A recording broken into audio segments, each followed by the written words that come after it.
I'm Eleanor, 67, and last year my world shattered when my son Derek stole my life savings for a luxury vacation while I needed cancer treatment. Your treatment is not my problem for now, he laughed when confronted. After decades of sacrifice as a single mother, this betrayal broke my heart. What he didn't expect was my response, disinheriting him completely. His horror at losing millions was nothing compared to his reaction to my final words. If you're joining this journey of betrayal and redemption, please like, subscribe, and let me know where you're watching from. I became a single mother when Derek was just 8 years old.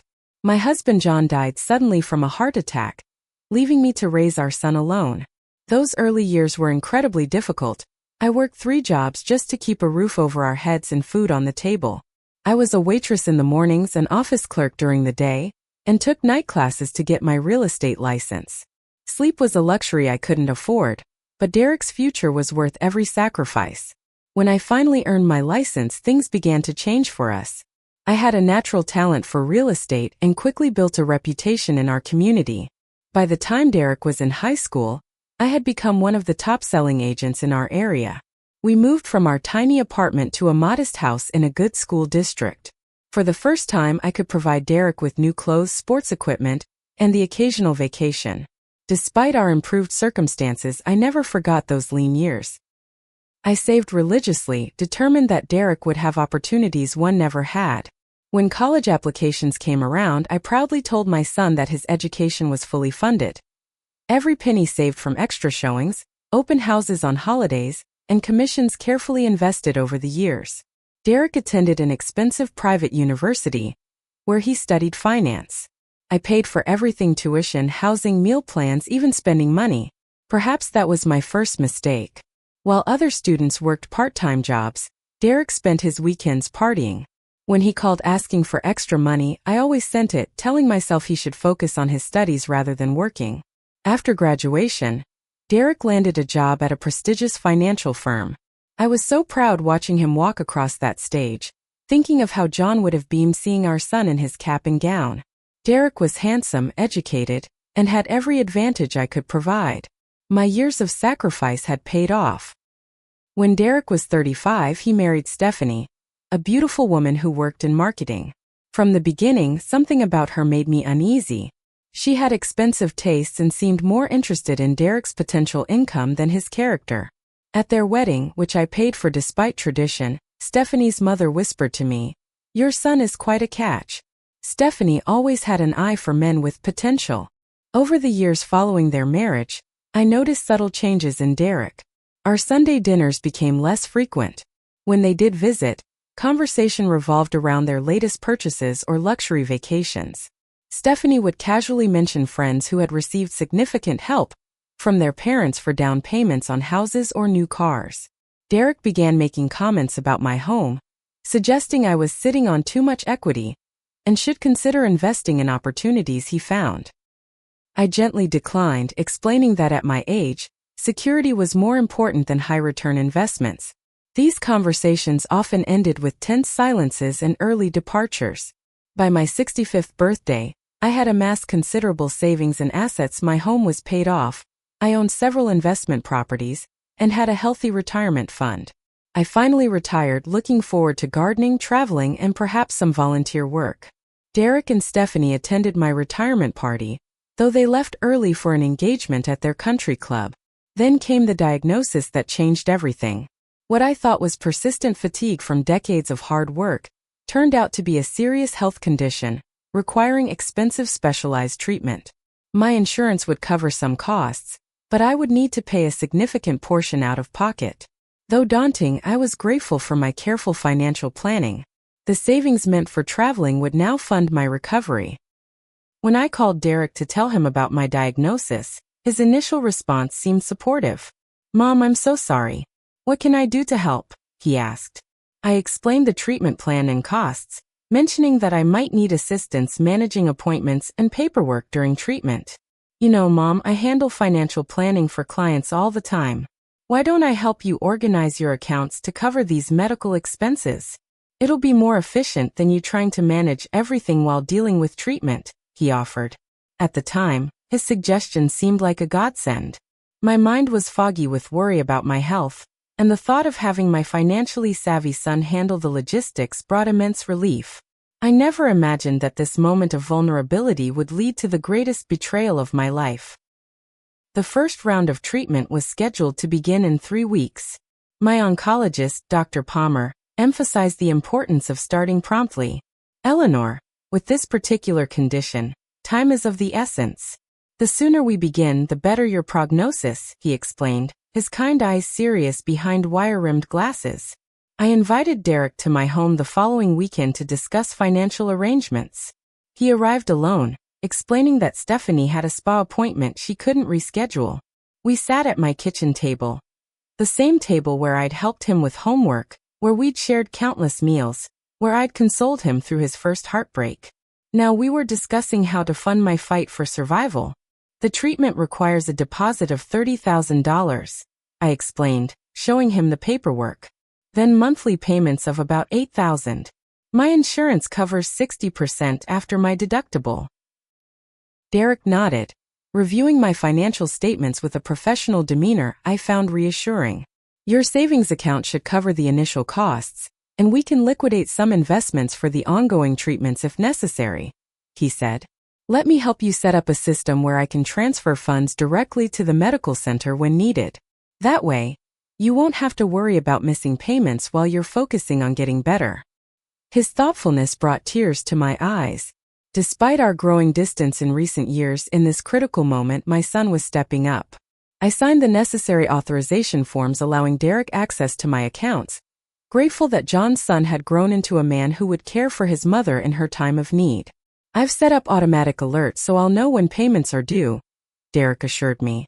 The first deposit needs to be made by next Friday to secure your treatment slot, right? I'll take care of it personally. The week before my treatment was to begin, I received a call from the medical center's billing department. Mrs. Jenkins, we're calling because we haven't received your initial deposit. Your treatment is scheduled to begin Monday, but we can't proceed without the payment. Confused, I assured them there must be a mistake. My son is handling the payments. He should have transferred the funds last Friday. I'm sorry, but we have no record of any payment or even an attempt to arrange payment, the billing specialist responded. My hands trembled as I hung up and immediately called Derek. The call went straight to voicemail. I texted him, explaining the urgency. No response. I called his office and was told by his assistant that Derek had taken 2 weeks of unexpected vacation time and would be unavailable. Panic rising, I logged into my bank account, something I hadn't done since giving Derek access. The screen loaded, and I stared in disbelief at the balance. $742.16. My savings account, which had contained over $120,000 just weeks ago, was nearly empty. With shaking fingers, I checked my investment accounts. Access denied. Password changed. I called the bank in a panic and was told that large transfers had been made to an external account, authorized with my credentials. The investment accounts had been similarly drained, with holdings sold and transferred out. My chest tightened as the reality dawned on me. I desperately tried calling Derek again and again. Nothing. I reached out to Stephanie. Straight to voicemail. In desperation, I even called some of Derek's friends, but no one had information. Or if they did, they weren't sharing it with me. That evening, as I sat in my kitchen surrounded by medical forms and unanswered calls, my neighbor Beatrice came by with a casserole. One look at my face, and she set down the dish and took my hands in hers. Eleanor, what on earth has happened? The story spilled out between sobs. When I finished, Beatrice insisted on checking social media, something I rarely used. There on Stephanie's Instagram was the answer.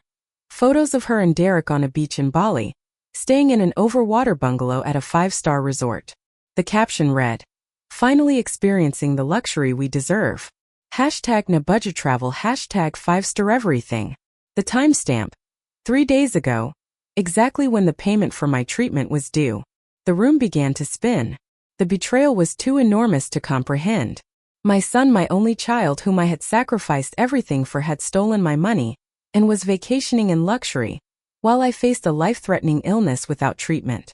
Beatrice tells me I collapsed. I remember only fragments. The cold floor against my cheek, Beatrice's voice calling 911, the paramedics asking questions I couldn't answer through my tears. The emergency room doctor looked grim when my blood work came back. The stress had caused dangerous spikes in my blood pressure and heart rate, further complicating my already precarious health. Mrs. Jenkins, this delay in treatment is concerning, Dr. Palmer said when he visited me in the hospital the next day. Your condition has progressed more rapidly than we anticipated. We need to begin treatment immediately. Beatrice, bless her heart, stayed with me through it all. We'll figure this out, she promised, her wrinkled hand squeezing mine. I know the administrator of this hospital. Let me make some calls. Through Beatrice's connections and the compassion of the hospital's financial assistance program, they agreed to begin my treatment with a minimal down payment, the last of my checking account funds. The hospital would work with me on a payment plan while I sorted out the family financial emergency, as we diplomatically called it. For 2 weeks, I underwent initial treatments while trying desperately to reach Derek. The physical toll of the medical procedures was nothing compared to the emotional devastation of my son's betrayal. Each notification of another lavish meal or excursion posted on social media was a fresh wound. By the time Derek and Stephanie returned from their vacation, my body was weak from treatment, but my resolve had hardened into something unbreakable. The bewildered, heartbroken mother had been replaced by a woman determined to confront the unimaginable betrayal by her only child. 3 days after Derek and Stephanie returned from Bali, I drove to their suburban home. The contrast wasn't lost on me. I had just come from a treatment session, my body still nauseous and weak, while they had been soaking up sun on pristine beaches. Their house, a sprawling 2-story with manicured landscaping, now seemed like a monument to materialism, rather than the achievement of my son I'd once proudly viewed it as. I sat in my car for several minutes, gathering strength. Beatrice had offered to come with me, but this confrontation needed to be between mother and son. I checked my appearance in the rearview mirror. The treatment had already taken its toll. My face was gaunt, my complexion sallow, and a colorful scarf covered my thinning hair. Taking a deep breath, I approached their front door and rang the bell. Stephanie answered, her tan glowing against her white designer sundress. Her smile faltered when she saw me. Eleanor, we weren't expecting you. Her voice carried forced cheerfulness as she reluctantly stepped aside. Derek's in his office. The interior of their home showcased new furniture and art that hadn't been there during my last visit months ago. On the entryway table sat souvenirs from Bali, small statues and carved wooden items still with price tags attached. One showed a figure of $249. My treatment medication for a week cost more than that. Derek emerged from his home office, wireless earbuds in, clearly irritated by the interruption. When he saw me, he removed them with obvious reluctance. Mom, you should have called first. I've been calling for weeks, Derek, I replied quietly. You haven't answered. An uncomfortable silence filled the room as Stephanie murmured something about making tea and disappeared into the kitchen, though I noticed she left the door ajar to listen. Where is my money, Derek? I asked directly, too exhausted for preamble. He had the audacity to look annoyed. I was going to call you about that. There was an investment opportunity that couldn't wait. Time-sensitive situation. An investment opportunity? I repeated incredulously. You mean your vacation in Bali? The one you took exactly when my treatment was supposed to begin? The treatment I now can't afford because you emptied my accounts. Derek shrugged, walking to their bar cart to pour himself a drink as if we were discussing something as trivial as a missed lunch date. I needed a break. Work's been stressful, and Stephanie's been wanting to go to Bali forever. A break. My voice trembled. I have cancer, Derek. I could die without this treatment. Don't be dramatic, Mom. He took a sip of his whiskey. You've always been healthy. You'll bounce back. And anyway, I'll pay you back eventually. Eventually. The word felt like a slap. The hospital needed that money 3 weeks ago. I've had to delay critical treatment because you stole from me. Something flickered across his face. Perhaps the first hint of recognition that what he'd done was serious. But it quickly hardened into defensiveness. I didn't steal anything. I borrowed it. There's a difference. Without asking? Without telling me? That's the definition of stealing, Derek. Look, I'm handling your finances now, remember? I made an executive decision. The vacation was an investment in my mental health. He gestured dismissively. Your treatment is not my problem for now. I'll figure it out when we get to it. The casual cruelty of his words struck me physically, like a blow to the chest. In the kitchen doorway, I caught Stephanie smirking before she quickly composed her face into false concern. Not your problem? I whispered. I am your mother. I raised you alone after your father died. I worked 3 jobs so you could have opportunities. I paid for your education, your first car, your wedding. How can my life-threatening illness not be your problem? Derek rolled his eyes. The gesture so adolescent it momentarily transported me back to his teenage years. Here we go with the guilt trip. You chose to have me, Mom. You chose to work those jobs. I didn't ask for any of that. Years of buried resentment suddenly poured out of him. You've always held money over my head. Always had to be in control. Well, guess what? I'm in control now. I'm a financial advisor. I know what I'm doing with money better than you ever did. Living in that modest house. Driving that old car when you could afford better. I stood there, stunned by the entitlement and coldness from my own child. That modest house put you through college without student loans. That old car meant you could have new clothes while other kids wore hand-me-downs. My careful saving meant you never went without. And now it means Stephanie and I could enjoy the vacation we deserved, he retorted. Stop being so selfish, Mom. You've had your life. It's our turn now. From the kitchen, Stephanie called out. The Bali resort is already booked solid through next year. We couldn't wait. Her lack of shame was breathtaking. Something inside me broke. Not into despair but into clarity. The son I thought I had raised didn't exist. In his place stood a stranger who viewed my life savings as his entitlement and my illness as an inconvenience. I need that money back, Derek. Not eventually. Now. Today. I have another treatment tomorrow that I can't afford to miss. Not possible, he replied flatly. It's spent. We can work out a payment plan or something. Maybe downsize your house? You don't need all that space anyway. I felt tears threatening but refused to let them fall. Do you even care that I could die? His expression flickered momentarily before he responded. Everyone dies eventually, Mom. You're being melodramatic. The casual dismissal of my mortality by my only child was the final blow. Without another word, I turned and walked toward the door. Where are you going? Derek called, suddenly uncertain. Mom, come on, don't be like this. We'll figure something out. I paused at the door, looking back at my son, this stranger wearing Derek's face. No, Derek. For the first time in your life, you'll figure it out without my help. I walked out, closing the door firmly behind me. In my car, the tears finally came. Not gentle weeping but gut-wrenching sobs that left me gasping for air. This was grief deeper than what I'd felt when John died. Because John had been taken from me by fate. Derek had chosen to betray me. Chosen to value a luxury vacation over my life. As I drove away from the house my money had likely helped purchase, I made a decision that would change everything. The son who believed he was entitled to my money would soon discover just how wrong he was. I sat in my car around the corner from Derek's house, my hands shaking so badly, I couldn't insert the key into the ignition. The betrayal felt physical. As if Derek had reached into my chest and squeezed my heart until it burst. After several minutes of sobbing, I managed to call the one person I knew would understand the gravity of the situation. Martha? It's Eleanor. I need to see you. Today if possible. Martha Wilson had been my attorney for 30 years and my friend for even longer. We had met when we were both young mothers at a PTA meeting.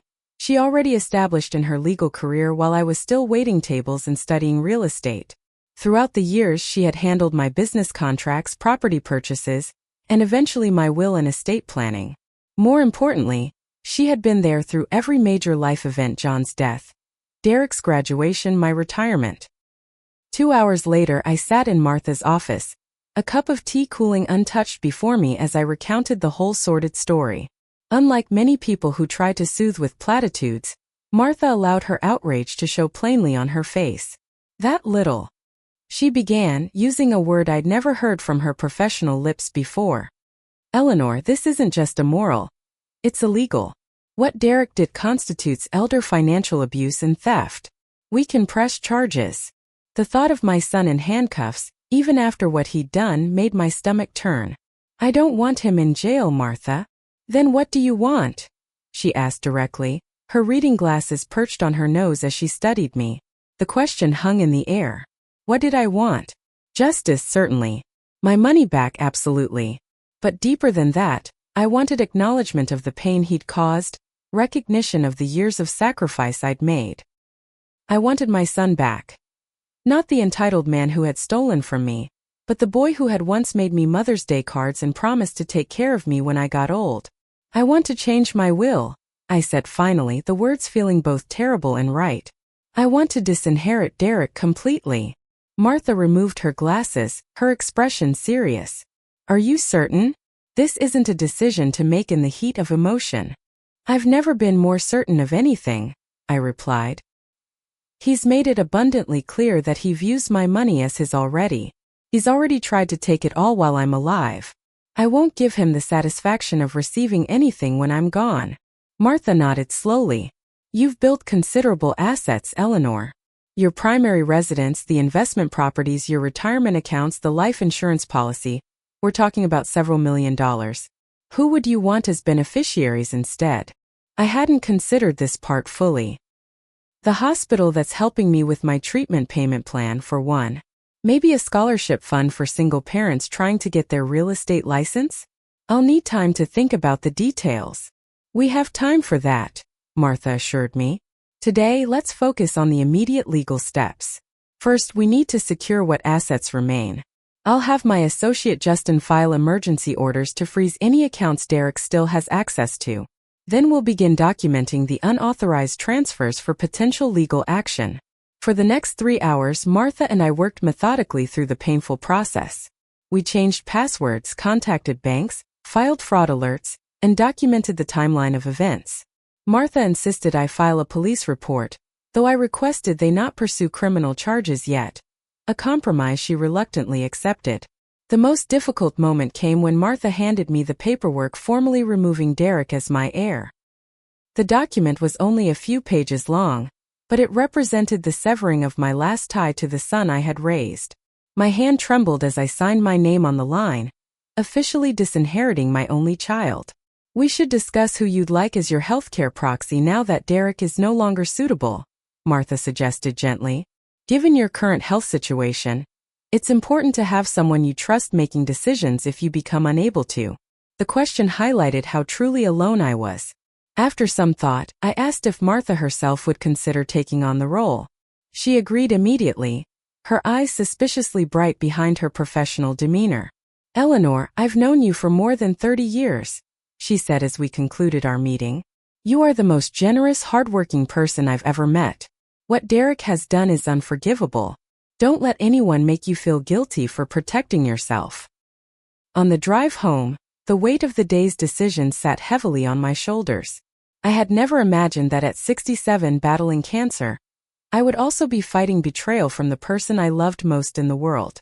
Yet alongside the pain, I felt something unexpected. Strength.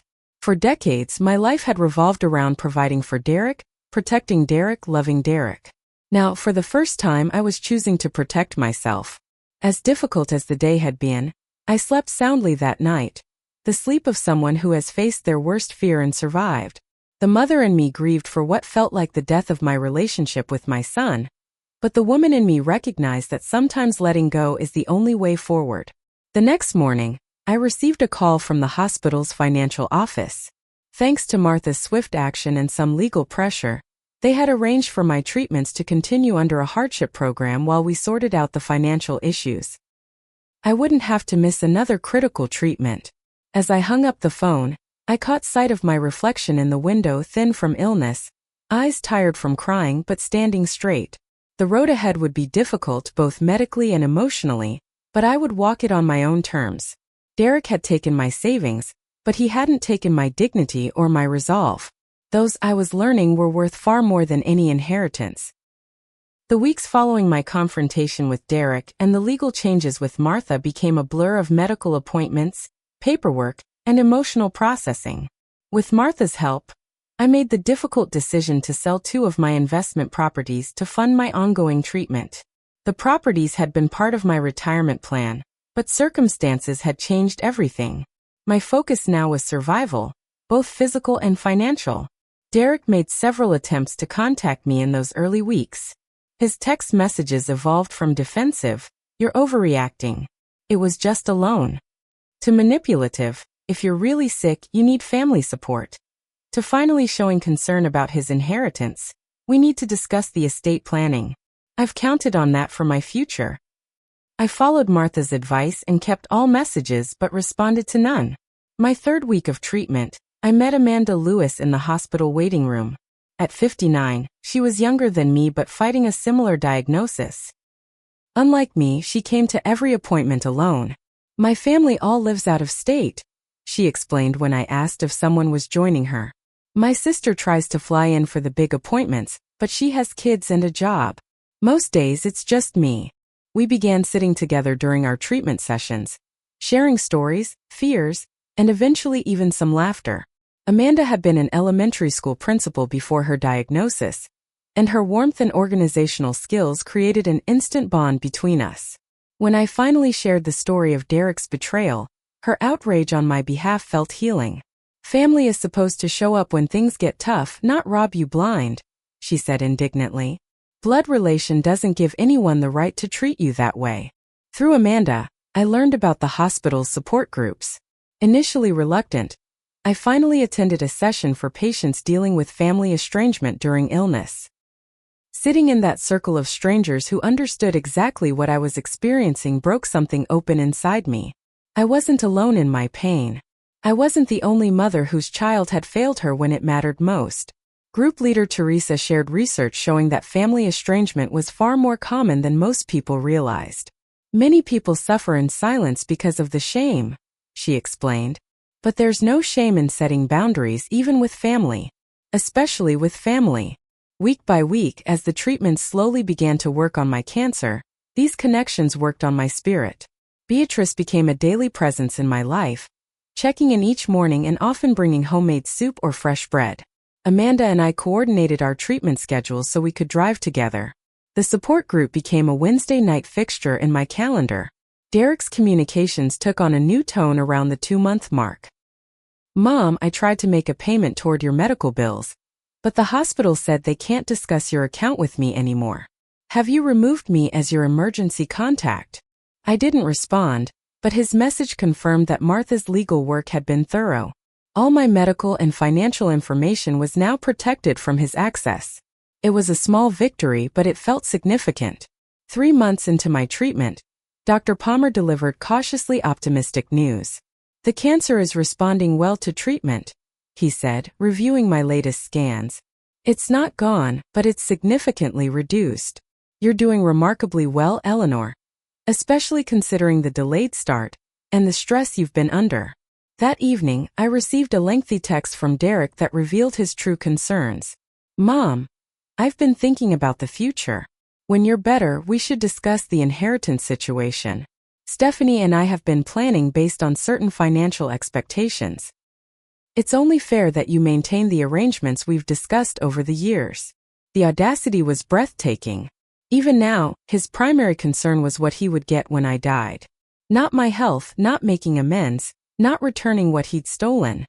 Just securing his inheritance. I showed the message to Martha at our next meeting. "Classic entitled behavior," she observed. "He still hasn't grasped that actions have consequences."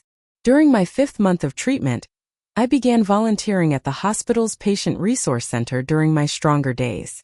The work was simple, helping newly diagnosed patients find information, connecting them with support services, sometimes just listening. For the first time in months, I felt useful rather than merely sick. The gratitude in patients' eyes when I helped them navigate the bewildering maze of cancer treatment reminded me of my value beyond being Derek's mother or a cancer patient. Resource Center Coordinator Susan noticed my background in real estate and asked if I'd help organize a fundraiser for the patient assistance program that had helped me. "You know both sides, the business world and the patient experience. That's a valuable perspective." Working on the fundraiser gave me purpose during a time when I could have easily sunk into depression. I reached out to my old real estate connections, secured donations for the auction, and helped plan the event logistics. When the fundraiser exceeded its goal by 40%, the sense of accomplishment was sweeter than any sales record I'd broken during my career. By month 6 of my treatment, my health had improved enough that Dr. Palmer adjusted my schedule to less frequent maintenance treatments. "You're not out of the woods," he cautioned, "but you're on a very good path." My improved health coincided with a renewed sense of independence. I began taking short walks around my neighborhood, reconnecting with old friends, and even attending a community college class on digital photography, something I'd always wanted to learn. My world, which had contracted to the space between hospital and home, slowly expanded again. Through it all, Derek's messages continued, increasingly focused on his inheritance. Never once did he ask about my treatment progress or acknowledge the theft that had started everything. The emotional distance between us grew even as my physical health improved. I had begun to accept that the son I thought I knew might never have existed except in my hopes for him. 6 months and 12 days after Derek stole my savings, I received a string of angry texts following what I assume was a conversation with his father's cousin Edward, whom I'd encountered at the grocery store. "Edward says you've been telling family I stole from you and that you've disinherited me? How could you humiliate me like this? This is my inheritance we're talking about. You've always been controlling with money." I didn't respond, but his words confirmed what I'd suspected. Derek had told none of our extended family about what had really happened. He'd created a narrative where he was the victim of his controlling mother, not the perpetrator of elder financial abuse. That night, I sat on my patio watching the sunset, reflecting on the journey of the past 6 months. I had lost my savings, nearly lost my life, and lost my relationship with my only child. Yet somehow, I felt stronger than I had in years. The people now surrounding me, Beatrice, Amanda, Martha, my support group, my volunteer colleagues, were there by choice, not obligation. They showed up not because of what they might eventually inherit, but because they valued me as a person.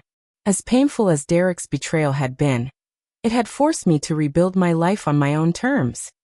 The foundation felt solid in a way it hadn't before, built on authentic connections rather than family obligation. I was ready for whatever came next, including the confrontation I knew was inevitable once Derek discovered the full extent of his disinheritance. The call came on a Tuesday morning in early spring, nearly 7 months after Derek had stolen my savings. I was in my garden, planting the tomato seedlings Beatrice had started for me, when my phone rang with his number. "Mom, I need to come over. Today. It's important." Something in his tone, a mixture of urgency and entitlement, told me this wasn't another attempt at casual reconciliation. "I have plans this afternoon," I replied, which was true. "Amanda and I had tickets to a chamber music concert." "Cancel them," he demanded. "This is serious. I'll be there at 2.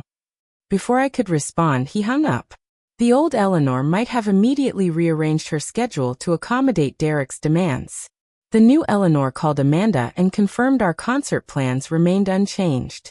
"I'll be home by 6, I texted Derek. "You can come then if it's important."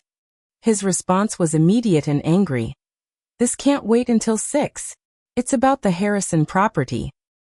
The Harrison property was my most valuable investment property. A small commercial building in the revitalized downtown area that had tripled in value since I purchased it 15 years ago. Derek had always referred to it as his retirement plan, assuming it would eventually be his. I didn't respond further. At 6:15 that evening, after a lovely afternoon of Mozart and Beethoven with Amanda, I returned home to find Derek's luxury SUV in my driveway. He was sitting on my porch steps, his expression thunderous. "You sold the Harrison property," he accused before I'd even closed my car door. "My Harrison property." I took my time gathering my purse and the program from the concert before responding. "Hello to you too, Derek. Yes, I sold it 2 months ago." His face flushed with anger. "How could you? We had an understanding. That property was supposed to be mine." "We had no such understanding," I replied calmly, unlocking my front door. "That property was an investment I made for my retirement. Given my medical expenses, I needed to liquidate some assets. He followed me inside, his expensive cologne filling my entryway. But you know I've been counting on that inheritance. Stephanie and I have financial plans based on those assets. I set down my things and turned to face my son. He looked both familiar and foreign to me. The face I'd loved since the moment he was born, twisted now with entitlement and rage. Plans based on my death, you mean? The bluntness of my question stopped him momentarily. That's not what I meant. It's just responsible financial planning. Planning to spend money you haven't earned, from someone who isn't dead yet, after stealing her savings when she needed life-saving treatment? I asked. That kind of planning? Derek ran his hand through his hair in frustration. Look, I've apologized for that.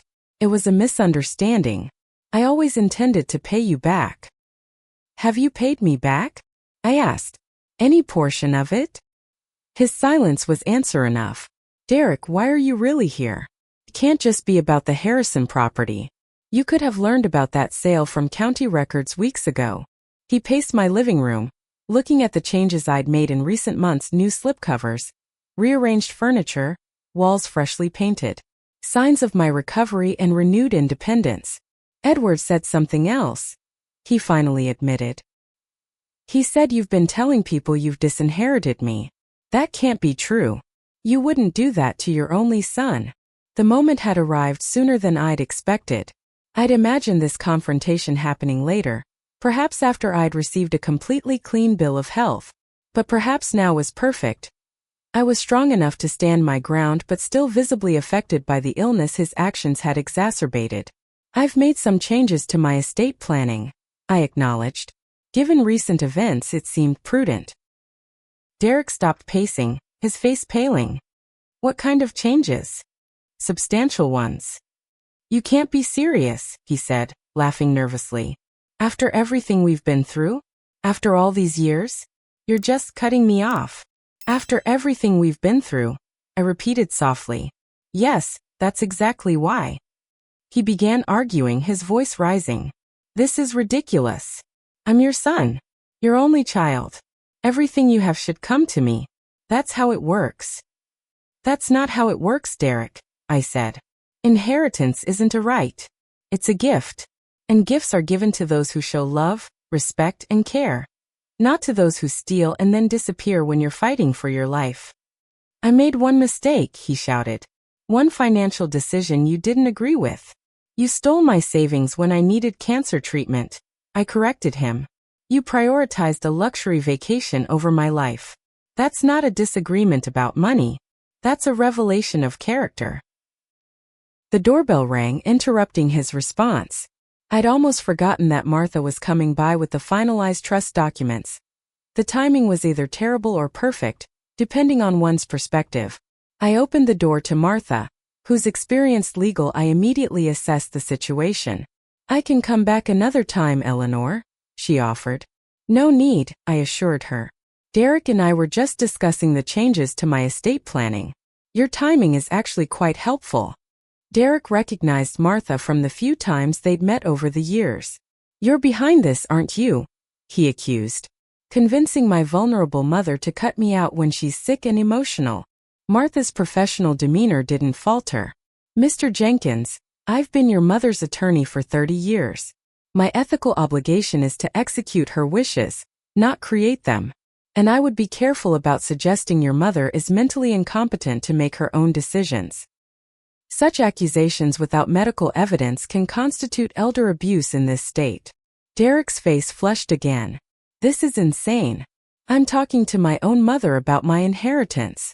An inheritance you have no legal right to, Martha reminded him calmly, setting her briefcase on my coffee table. Eleanor, I've brought the final trust documents as requested. Would you like to review them now, or shall I come back tomorrow? Now is fine, I said, gesturing for her to sit. Derek should hear this directly so there's no misunderstanding. Martha efficiently laid out several documents.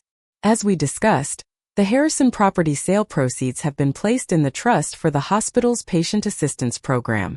Your primary residence will transfer to the Education Foundation upon your death, to fund scholarships for single parents pursuing real estate licenses. Your remaining investment property will be sold to continue funding your medical care as needed, with any remainder going to the Cancer Research Foundation. Derek listened in horror, the reality of his disinheritance becoming concrete with each detail Martha outlined. "This is everything?" he finally asked, his voice hollow. "There's nothing for me? Not even personal items?" "Your father's watch and wedding band are designated for you," Martha noted, flipping to that page, "along with the family photo albums and a modest cash bequest of $5,000. $5,000? Derek repeated incredulously. "My friend's parents are leaving them millions. This is the consequence of your choices," I finished for him. "When you decided my life savings belonged to you before I was even dead, you showed me exactly how you viewed your inheritance. Not as a gift given in love, but as an entitlement you could take whenever you wanted." Derek turned to me, his expression morphing from anger to panic as the finality of the situation sank in. "Mom, you can't do this. We're family. You can't just write me off." "I haven't written you off as my son," I clarified. "I've simply removed the financial incentive for you to be in my life. If you want a relationship with me now, it will be because you value me as your mother, not as your future inheritance." "I'll contest it," he threatened, looking between Martha and me. "I'll get a lawyer. I'm your only child. No court will let you disinherit me completely."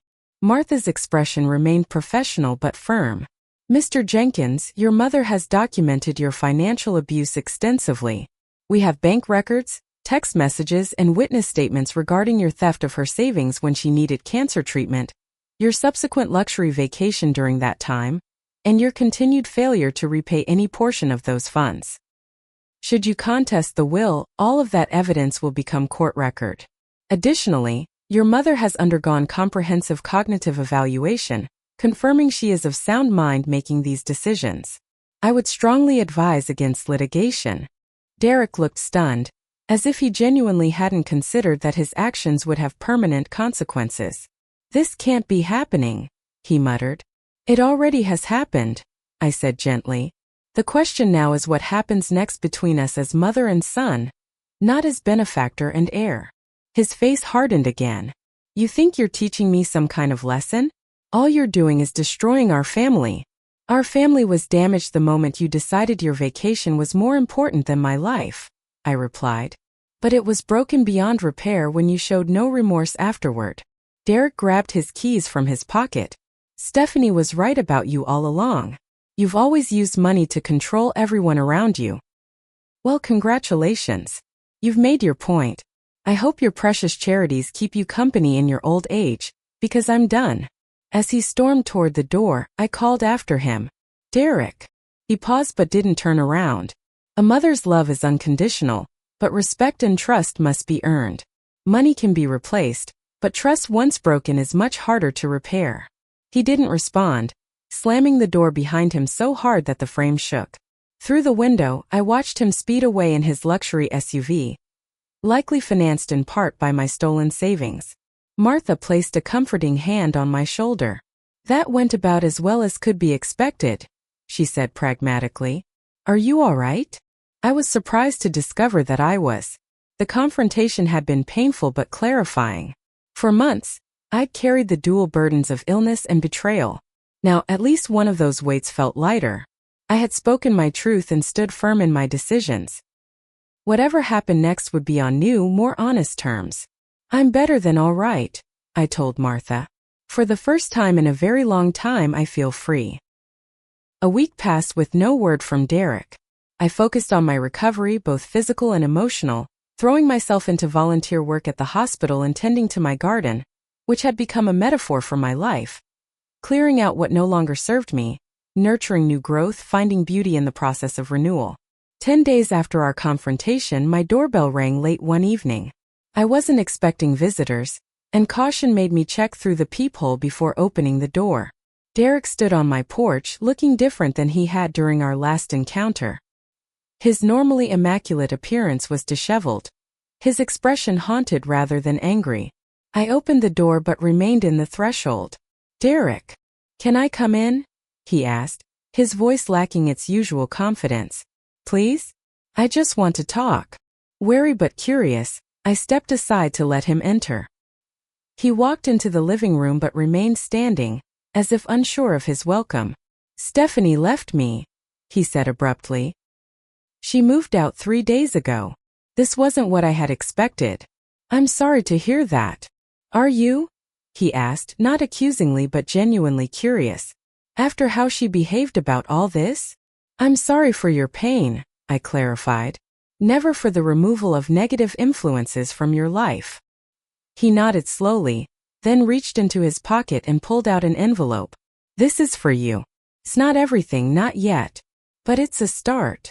I took the envelope and opened it to find a cashier's check for $20,000. A fraction of what he had taken but substantially more than nothing. "I sold my Rolex," he explained, seeing my questioning look. "And some other things. I'm listing the boat next week." "What changed?" I asked, setting the check on the coffee table between us. Derek sank onto the edge of the sofa, suddenly looking exhausted. When I told Stephanie about the disinheritance, she completely freaked out. Started screaming about how she hadn't signed up for a middle-class lifestyle, how she'd only stuck with me because of my potential, meaning your money. He gave a bitter laugh. Within 48 hours, she'd packed her things and moved in with her friend Jenna. Yesterday, her lawyer called about divorce proceedings. I sat in the armchair across from him, maintaining some distance. "That must be painful for you." "The thing is," he continued, "it wasn't actually that painful.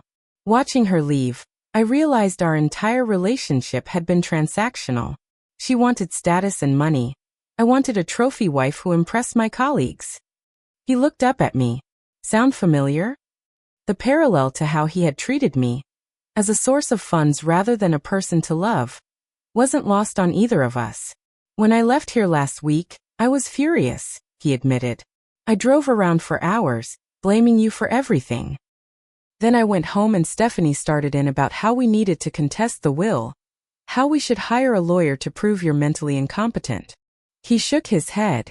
"She kept saying our inheritance and our money over and over, and suddenly I heard it. Exactly how I've been talking about your assets for years." The self-awareness surprised me. I hadn't expected this level of reflection from him. "I'm not asking you to change your mind about the inheritance," he continued. "I don't deserve it. But I am asking if there's any way we can try to rebuild something. Not for financial reasons. Just because you're my mom, and nearly losing you both to cancer and to my own stupidity has made me realize how empty my life is without you in it." His words sounded sincere, but I'd been fooled by Derek's apparent sincerity before. Words are easy, Derek. Trust requires actions consistently over time. "I know," he nodded. "That's why I brought the check as a first step. And why I've been researching family therapists." He pulled a business card from his pocket and placed it beside the check. "This Dr. Rebecca Murray specializes in family estrangement and reconciliation. She has an opening next Thursday at 4 if you'd be willing to try a session." The methodical approach surprised me. This wasn't the impulsive, entitled Derek I'd come to expect. "You've put thought into this."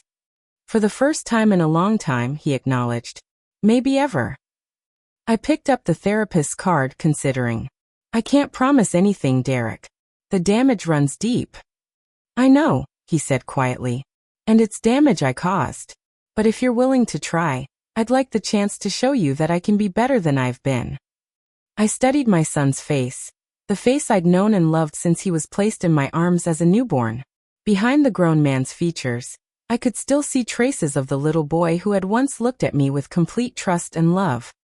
Was that child still in there somewhere beneath the layers of entitlement and materialism? "One session," I agreed cautiously. "We'll see where it goes from there." Relief washed over his face. "Thank you." After he left, I sat holding the therapist's card for a long time. Was I being foolish, opening myself to potential hurt again?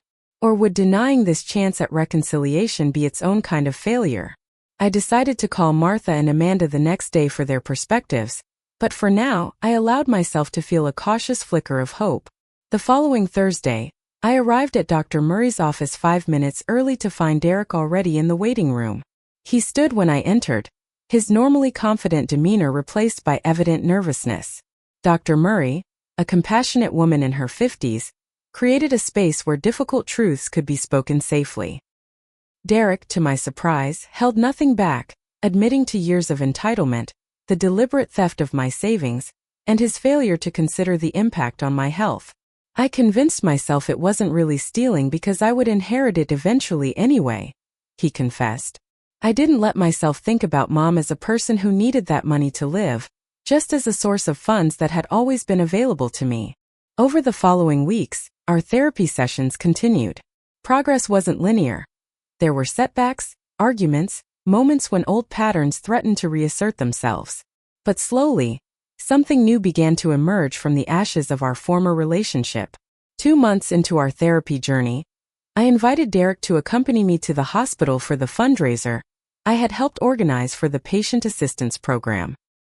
He seemed genuinely moved as I introduced him to patients currently receiving help.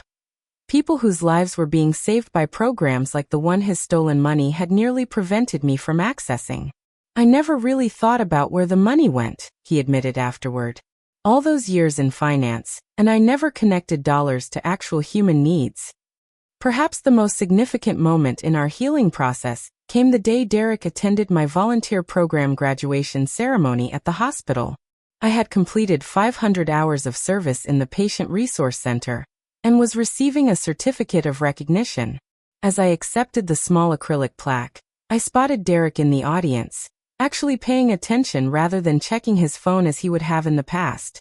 At the reception afterward, Dr. Palmer approached us. "Your mother has become one of our most valuable volunteers," he told Derek. Last week, she helped a newly diagnosed single mother navigate the insurance maze and find childcare during treatment. The woman was ready to give up before Eleanor stepped in. Derek looked at me with new eyes. "I had no idea you were doing all this." "There's a lot we don't know about each other," I replied. "That's what we're working on changing. Our relationship today is not what it once was, and perhaps that's for the best." The old dynamic had been built on unhealthy foundations, my enabling, his entitlement, mutual assumptions that went unexamined for decades. What we're building now is more honest, more balanced, and ultimately more meaningful.